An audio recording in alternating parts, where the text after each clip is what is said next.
we have a lot of motivation to win. Obviously, we're Uconn, so, and there's pressure on us to win, obviously, and we have been to so many Final Fours. So the expectation is Uconn's going to the Final Four,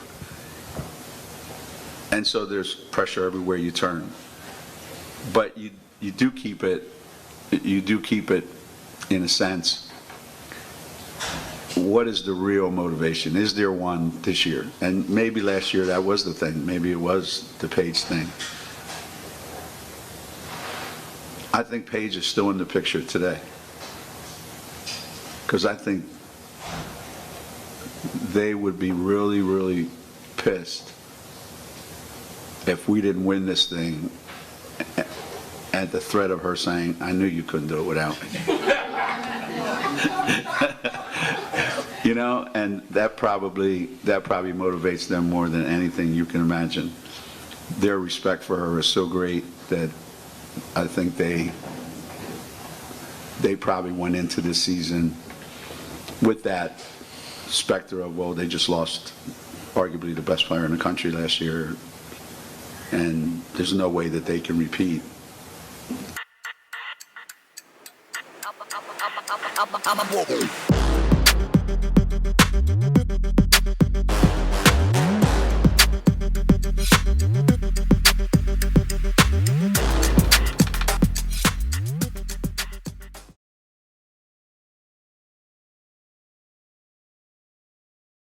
Hello and welcome to another Sports Spin, where we take a sports story and we spin it. I'm Sun-EB7. Thank you for joining. Here's my third take on this one. I didn't realize I had so much to say about the women's basketball game. There's so many things that is left unsaid when it comes to this sport. Hopefully they grow over time. They'll figure it out. But this is about what you saw up front. The women's basketball team at Uconn is a 34-0.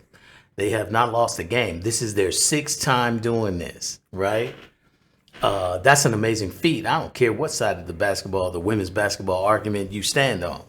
So, kudos to them for getting this far. And so, we'll see what happens the rest of the way.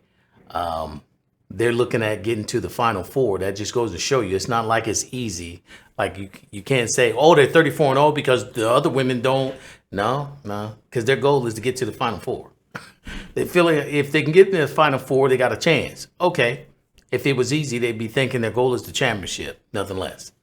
So that just speaks to, how they're approaching this. I admire what they're doing and hope that they go all the way. I like to see, when teams get this far, I like to see them go all the way and win it. And they have done that on more than one occasion. So kudos to them. Furthermore, if they don't win it all, then the team that upsets them, that's going to be bigger than the championship.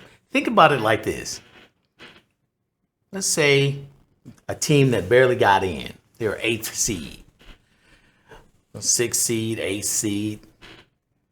They upset Uconn in the second round. It doesn't matter who wins the championship. The only thing people are going to remember is the team that beat Uconn. Because the teams that played in the championship don't have to play them. They get to play each other and win the whole thing. Because they know if Uconn's in there, they're probably not going to get it. So the team that upsets Uconn is the champion. Not officially, but look, you got an undefeated team. That means they beat everybody.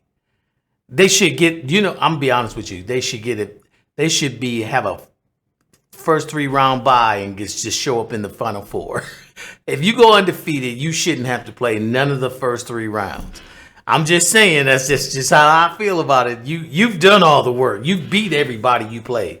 So that's not going to happen. And so they still gotta win 4 or 5 more games before they can take home the trophy. But they're on their way. I mean, when you look on the schedule and you see that you got to play Uconn, you like, dang, we going home.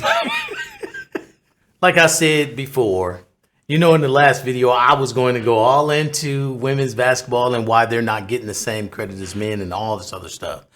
And of course, that's I'm not a feminist. But anyway, I decided to keep it about UConn because they're the reason why I'm making this video. They're the reasons that anybody's talking about them today. This is the 6th time since 94 that they went undefeated. I mean, when you look at it, in 94, who was it? Rebecca Lobo and Rosati, Walters and Sales and Elliott. That was the 94 season, 94, 95. Then you had Sue Bird, Taurasi, Williams, Maya Moore, all those guys in 2008 and 9. I think they went 10 and 10 too. No, they were just 8 and 9. Yeah, 2008-9 season, 2009-10. Yeah, they did that. Then in 2013 and 15, you had, well, actually 2013, you had, you know what, I got that mixed up. Maya Moore, they had so many stars, so you can't get the years right. Maya Moore and them was 2013. In 2015, they added Tuck, Stokes, and Nurse to a squad that had already won the year before. And so, man, that's ridiculous. They win so much till you can take these stars that they have and switch them in the years, and the results would have been the same. And to top it off, I just saw a stat that showed that the coach for UConn just passed up Krzyzewski, which I will never understand how that name is pronounced compared to that spelling. There is no way, but anyway, he passed him up all time, women's or men's.